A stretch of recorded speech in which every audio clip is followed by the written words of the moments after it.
হাড্ডাহাড্ডি লড়াই কি হবে? না কিচ্ছু আড্ডা নেই, জামানার জব্দর কাছাকাছি চলে যাবে মনে হচ্ছে, জামানার জব্দ না হলেও কাছাকাছি চলে যাবে ওর। এখানে কিছু নেই, কেন নেই?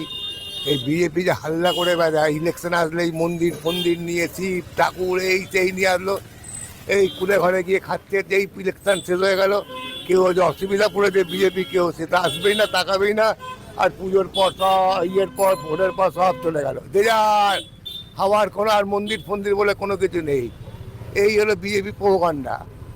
বিজেপি অল টাইম সব সময় ইলেকশন আসলে আর একটা দেশের মধ্যে একটা আতঙ্ক মাঝে গায়ে, ইলেকশন হোক বা সারা বছর ধরে একটা আতঙ্ক সৃষ্টি করে।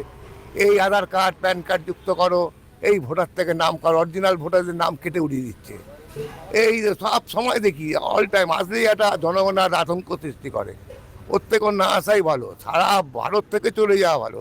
মানুষের যা সারা ভারত জুড়ে অসুবিধা, আর শুধু বললাম এই করলাম দেশে ওই করলাম, একটা কোনো কাজ করে না, কোনো কাজ করে না। শুধু টিভির সামনে কিছু পেটুয়া লোককে নিয়ে আসে, আর কিছু এরকম চ্যানেল আছে, চ্যানেলদের বলা আছে সিওদের আপনাদের নারে অসুবিধা করে দেবো, আমাদের দেখাবেন।